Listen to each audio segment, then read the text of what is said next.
എല്ലാവർക്കും നേത്യാസ്മാജിക്കിലേക്ക് ഒരിക്കൽ കൂടി സ്വാഗതം. അപ്പോൾ ഇന്ന് ഞാൻ വന്നിരിക്കുന്നത് നമുക്ക് പെട്ടെന്ന് ചെയ്തെടുക്കാൻ പറ്റുന്ന ഒരു 4 മണി പലഹാരമായിട്ടാണ്. അപ്പോൾ വീഡിയോയിലേക്ക് പോകുന്നതിന് മുമ്പ് ചാനൽ ഇതുവരെയും സബ്സ്ക്രൈബ് ചെയ്തിട്ടില്ലാത്തവരുണ്ടെങ്കിൽ സബ്സ്ക്രൈബ് ചെയ്യാൻ മറക്കരുത്. ഈ ഒരു സ്നാക്ക് ഉണ്ടാക്കാനായി ഞാനിവിടെ കുറച്ച് ശർക്കര എടുത്തിട്ടുണ്ട്. ഇത് നമുക്കൊന്ന് പാണി കാച്ചി എടുക്കണം. പാണി കാച്ചുമ്പോൾ ഒരു നൂൽ പരുവൊന്നും ആവണ്ട, ഇതൊന്ന് നന്നായി ഉരുകി വന്നാൽ മതി കേട്ടോ. അപ്പോൾ കുറച്ച് വെള്ളവും കൂടി ചേർത്ത് നമുക്കിത് പാണി കാച്ചി എടുക്കാം.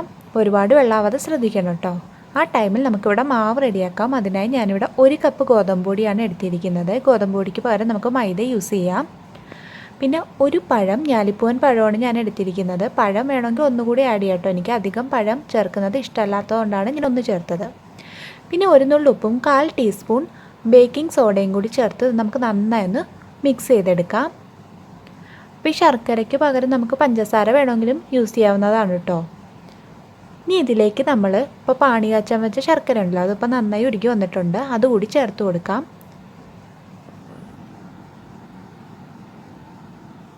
അപ്പോൾ ആദ്യം തന്നെ ശർക്കരപ്പാനി നമ്മൾ ഫുള്ള് ചേർത്ത് കൊടുക്കണ്ട കേട്ടോ. കുറേശ്ശെ ഒഴിച്ച് മിക്സ് ചെയ്തെടുക്കാം. ഇതിപ്പോൾ നല്ല ചൂടുണ്ട് ശർക്കരപ്പാനി, അതുകൊണ്ടാണ് ഞാൻ സ്പൂൺ കൊണ്ട് മിക്സ് ചെയ്യുന്നത്.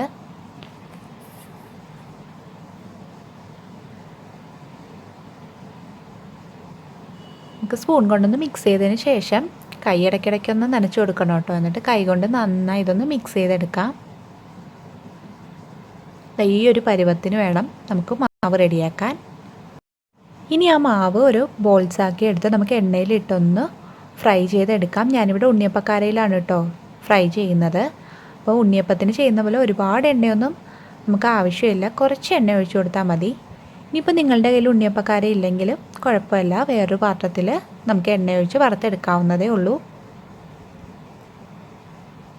ഒരു മീഡിയം ഫ്ലെയിമിലിട്ടിട്ട് വേണം കേട്ടോ ഇത് ഫ്രൈ ചെയ്തെടുക്കാൻ.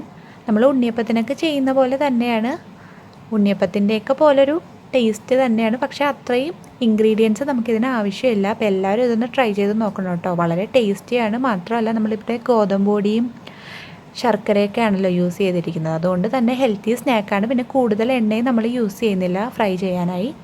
അപ്പോൾ എല്ലാവരും ഇതൊന്ന് ട്രൈ ചെയ്ത് നോക്കുക. അതായത് ഇപ്പോൾ ഒരു സൈഡ് കുക്കായി വന്നിട്ടുണ്ട്. ഇനി നമുക്കിതൊന്ന് തിരിച്ചിട്ട് കൊടുക്കാം. അപ്പോൾ ഒരുപാട് ടൈമും വേണ്ട കേട്ടോ, ഇത് കുക്കായി വരാൻ പെട്ടെന്ന് തന്നെ വെന്ത് വരും.